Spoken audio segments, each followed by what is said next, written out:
मरहबा collection mall, readymade कपड़ों का भरपूर खजाना। Jeans pant, T shirt, cargo pant, night pant, बच्चे और बच्चियों के लिए अच्छे खूबसूरत और उम्दा ड्रेस। पता याद रखे, जमुर हाई स्कूल मेन रोड, जैतून हजीन मस्जिद के पास, मालदा चौक, मालेगांव।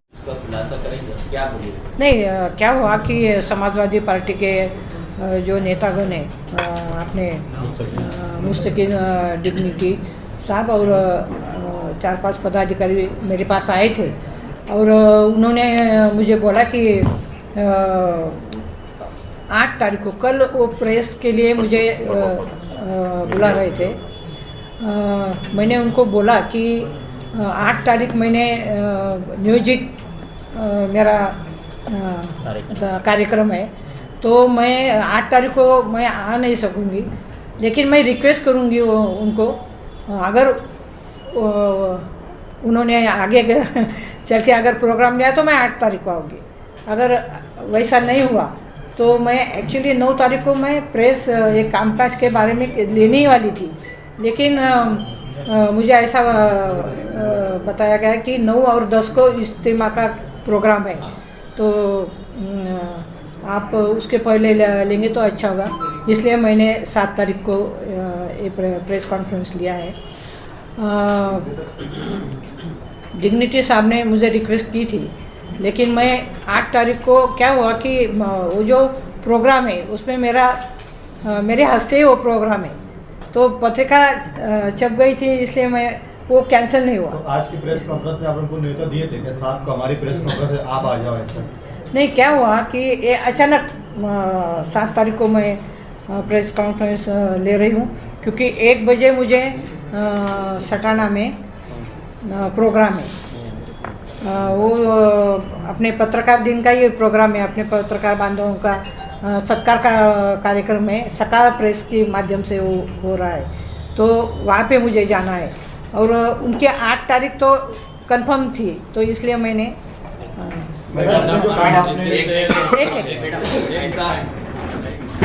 लोकसभा इलेक्शन हुआ उस दिन से मालेगांव शहर को पूरे हिंदुस्तान में जो है वो बदनाम करने की कोशिश की जा रही है कि हमने वोट जिहाद किया। तो इसके बारे में आप क्या कहेंगे?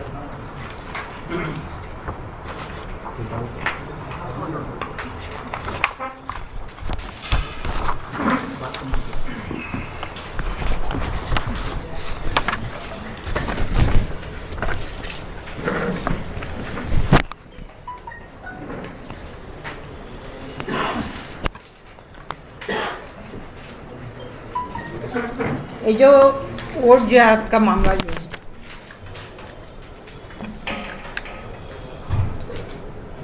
लोकसभा चुनाव 20 मई को हुआ और 4 जून को निकाल लगा, तो बीजेपी ने 400 पार का नारा लगाया था। तो 400 पार का नारा लगाने के बाद उनको 240 सीटें मिली और उनको 2 स्टेट की हेल्प लेके उनको सरकार उन्होंने बनाया। तो तभी से उन्होंने वोट जिहाद का नारा लगाया है। पूरे हिंदुस्तान में आज तक जितने भी मुस्लिम समाज है, दलित, आदिवासी, पिछले वर्ग, वो हमेशा सेक्युलर पार्टी इंडिया गठबंधन के साथ है, महाविकास आघाड़ी के साथ है। और मालेगांव मध्य का जो प्रश्न है, तो मालेगांव मध्य में लगातार जो 4 इलेक्शन के बारे में हमने अगर देखा तो बीजेपी को इस चारों चुनाव में 6000 के ज़्यादा वोट नहीं मिले। 2009 में अमरीश भाई पटेल, उनको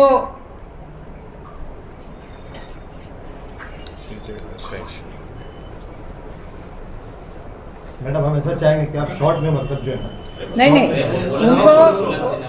उनको 46,086 वोट्स मिले और बीजेपी के प्रताप दादा जो है उनको 3,931 वोट मिले।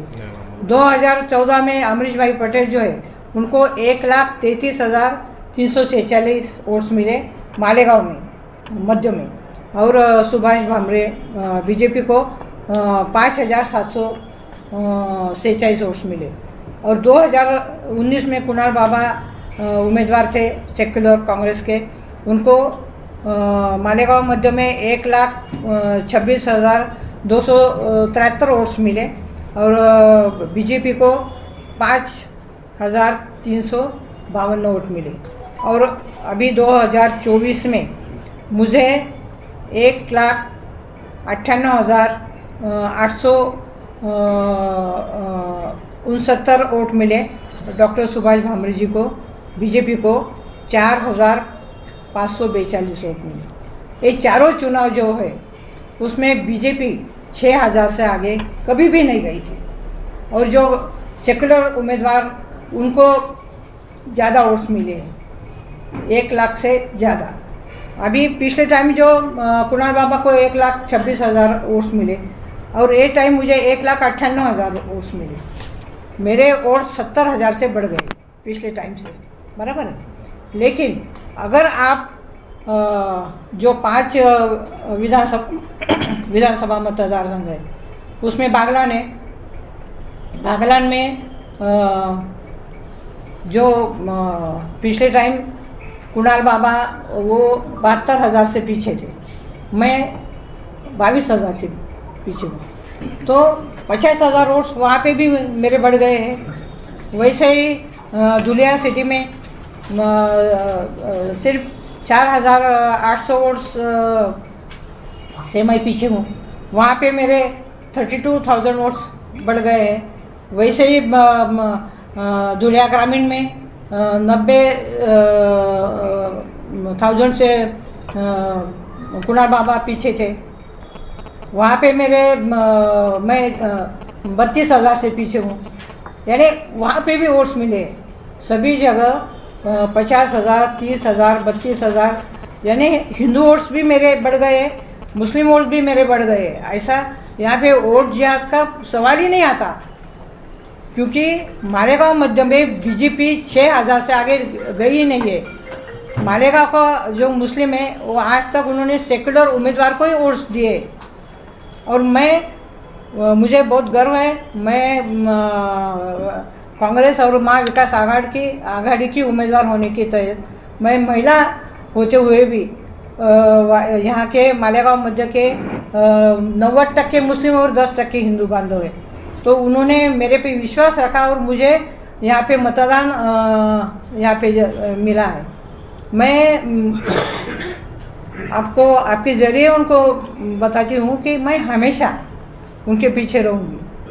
मैं कभी भी कोई भी उनको दिक्कत आई तो मैं उनको मदद करूँगी। तो आप बोल रहे हैं मैडम वोट जिहाद का सवाल नहीं आता तो मालेगांव को क्या बदनाम किया जा रहा है? फिर मालेगांव को जो कोई ठराविक लोग हैं वो बीजेपी से हाथ मिला के मालेगांव को बदनाम कर रहे हैं, ऐसा कभी हो ही नहीं सकता।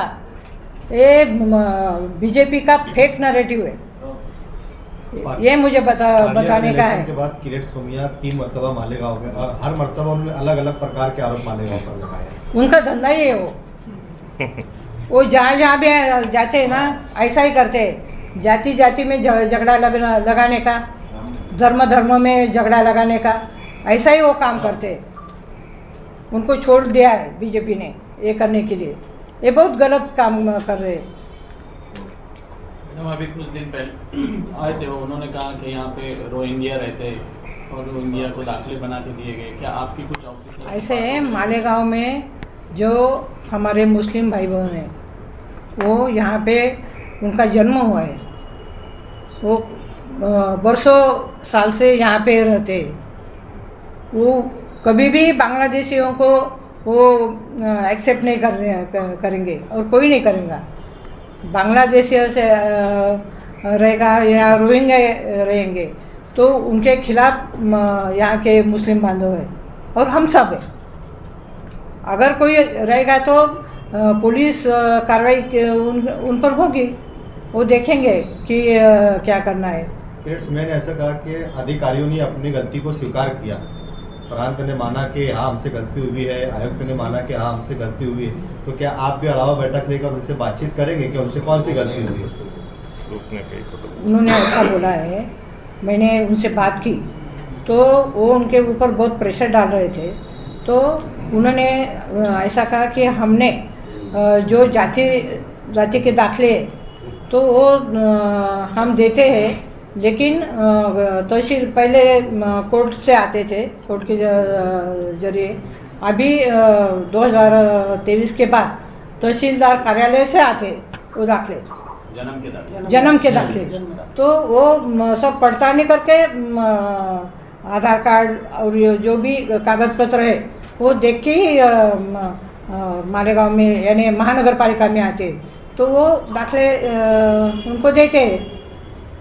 और जो भी अगर जिसके पास कागज पत्र है, आधार कार्ड है, उनको दाखला देना ही चाहिए। मैडम वो बंद नहीं होंगे। लीडर लोग दाखला आपसे तो नाराज है, ऐसा लगता है जैसे हाँ? पीछे आसिफ भाई मालेगांव कुछ लीडर लोग नाराज है आपसे, ऐसा लगता जैसे आसिफ भाई का भी बयान आया, एजाज बेग का भी बयान आया, आप प्रचार में भी आए नहीं असेंबली चुनाव के। ऐसा है, मैं महाराष्ट्र प्रदेश कांग्रेस कमेटी की जनरल सेक्रेटरी हूँ, तो मेरे ऊपर बहुत सारे मतदार संघ की जिम्मेदारी मेरे ऊपर डाली थी, वहाँ पे मैं गई थी, और ऐसा कोई नहीं है, मेरा किसी से झगड़ा नहीं है। और मैं 4 बार आसिफ भाई को भी मिलने के लिए चुन के आने के बाद गई थी, लेकिन वो मुंबई वो नहीं थे घर पे। मैंने अपने साजिदा मैडम से मेरी मुलाकात हुई,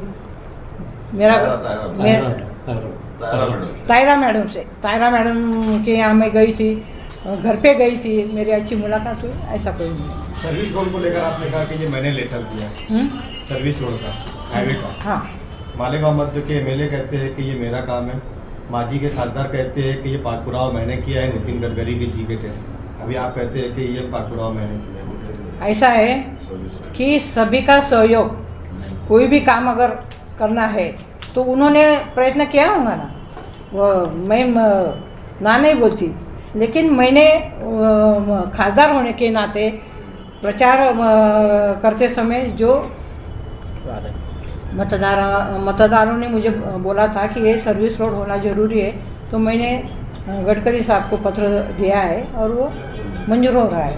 उन्होंने भी दिया होगा, मैं ना बोली नहीं रही, क्योंकि हाँ मागच्या वर्षाचा भाजपचा अजेंडा होता विकास कामांचा, हा जो कामांचा त्याच बसलेच्या मालेगाव उड्डाणपुढे त्याच कामानिमित्त इथले मंत्री जे आहेत ते सुद्धा गडकरी साहेबांना भेटून या उड्डाणपुरांची त्यांनी सुद्धा मागणी हे बघा, जे काही पूर्वीच्या लोकांनी केलं असेल ते केलं असेल, बरोबर आहे, परंतु मी निवडून आल्यानंतर मी जे कामं मला करायचे होते, जे दिसले, नागरिकांच्या ज्या मागण्या होत्या त्याचे पत्र मी दिले, आणि ते कामं काही मंजूर झाले, काही मंजूर होण्याच्या मार्गावर आहेत, काही प्रस्तावित आहेत। मॅडम याच्यातला एक विषय असं आहे की काही वर्षांपूर्वी माजी आमदार आसिफ शेख यांनी रोहिंग्या आणि बांगलादेशी यांना मालेगाव स्थान द्यावं यासाठी मोर्चा काढला होता, त्यावेळी ते काँग्रेसचे होते, यावर काय सांगता? ते मागचं मला काही सांगता येणार नाही, कारण त्यांनी काय केलं होतं हे याची मला कल्पना नाही। मॅडम मनमाड इंदोर रेल्वेचा विषय काढला तुम्ही, 18,000 कोटी मंजूर, हो। आता नेमकं काय स्टेजला आहे? याला निधी मंजूर झालेला आहे आणि जागा अधिग्रहण जे काही त्याच्यासाठी, कारण मोठी 300 किलोमीटर त्याचं हे आहे, तर त्याचं जागा अधिग्रहण करण्याचं काम चालू आहे, पहिल्या टप्प्याचं काम चालू आहे। जागा लँड ॲक्विजिशन कधीपर्यंत पूर्ण होईल असं अपेक्षित आहे? नाही, आता ते त्यांना किंवा प्रत्यक्ष काम कधी सुरू होईल ते, असं किती दिवसापासून तो विषय समजा? नाही, जिथे आता जागा अधिग्रहणाचं काम चालू आहे, जिथे जागा मिळते त्यांना ते काम ते चालू आहे।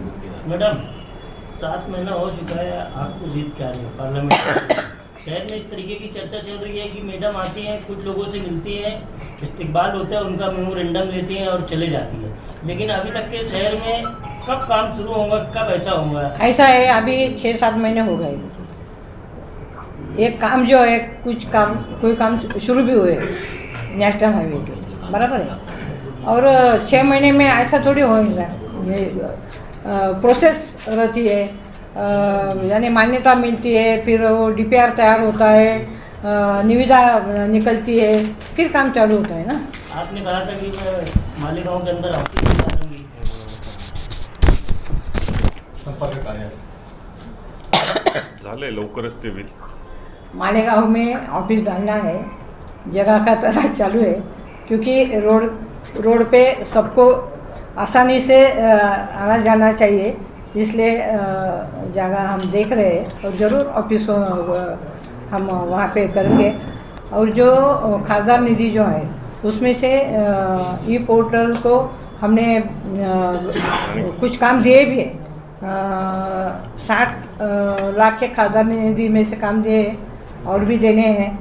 बाकी अल्पसंख्यक जो निधि रहता है उसमें से 40 कोटी के प्रश्न जो पत्र है वो प्रशासकीय मान्यता के लिए भी दिए हैं।